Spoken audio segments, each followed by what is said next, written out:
Je ne sais pas ce que tu en penses, mais quant à moi, cette personne, elle me donne de l'urticaire. Quoi qu'elle fasse, cela me dérange. Quoi qu'elle dise, cela me déplaît parce que je trouve que c'est inapproprié. Ou bien alors c'est hors de contexte. Ou alors c'est le ton qu'elle utilise ou les mots qui sont mal choisis selon moi. Plus on s'enfonce dans ce mécanisme destructeur et jugeant, plus on alimente toutes nos ombres.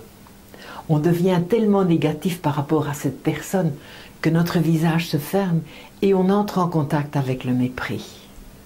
C'est pas aidant pour notre évolution, parce qu'on y laisse beaucoup d'énergie, alors qu'on pourrait utiliser ce potentiel énergétique à des fins constructives. Mais hélas, on ne se rend pas toujours compte de ce travail destructeur des couches profondes de notre personnalité. Or, si nous sommes dérangés par le comportement de l'autre, quel que soit l'autre ou quel que soit son comportement, c'est parce que cela entre en résonance avec quelque chose d'inconscient, mais qui est bien présent chez nous. Expliquons cela par le contre-exemple. Ce n'est pas fréquent, mais imaginez qu'un extraterrestre vous adresse la parole en vous demandant de lui indiquer le chemin qui mène au centre de l'identité première en contournant les palourdes paraboliques zarathoustriennes. Waouh! Que se passe-t-il? Que se passe-t-il en vous? Eh bien en fait il ne se passe rien, mais rien de chez rien. Parce que rien ne ressemble à cela dans toute l'étendue de votre culture, d'où il n'y a pas d'émotion, et ce n'est relié à rien. Pour que quelque chose vous interpelle ou simplement attire votre attention, ben oui, il faut que cette chose soit en écho avec quelque chose plus ou moins identique habitant à l'intérieur de vous. Si la chose qui vous interpelle est triste, cela va réveiller un écho triste également.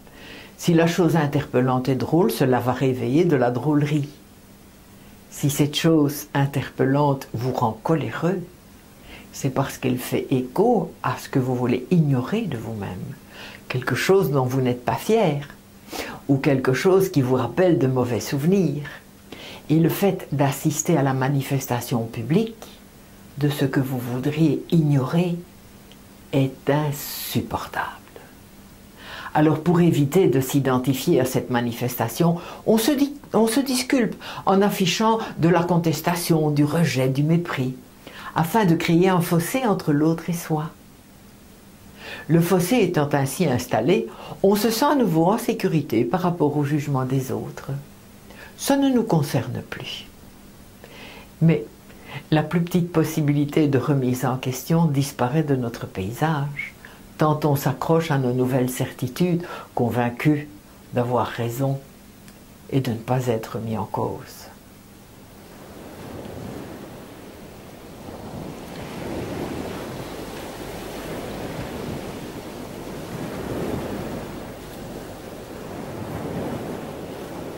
Si vous êtes toujours là pour m'écouter, bravo! Vous avez fait le plus gros du chemin, parce que cela présuppose que vous n'êtes pas dupe du mécanisme, mais peut-être que vous aimeriez en savoir plus sur comment se débarrasser de cela. Eh bien, ensemble, nous allons apprendre à nous mettre dans les chaussures de l'autre.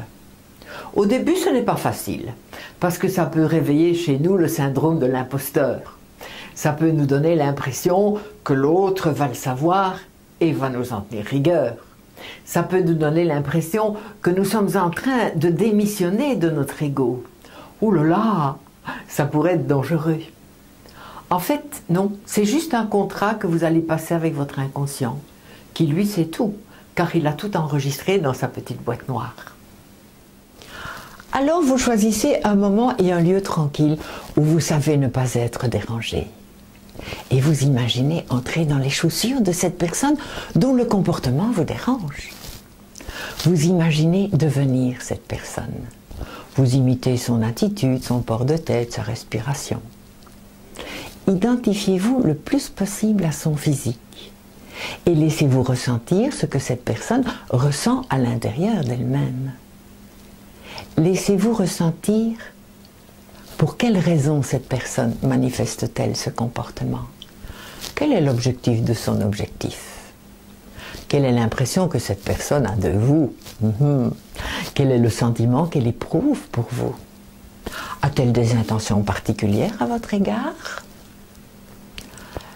Explorez tout ce que votre inconscient peut vous révéler à propos de cette personne. Et vous allez certainement faire de très belles découvertes en mettant en porte-à-faux votre jugement primaire. Waouh, waouh!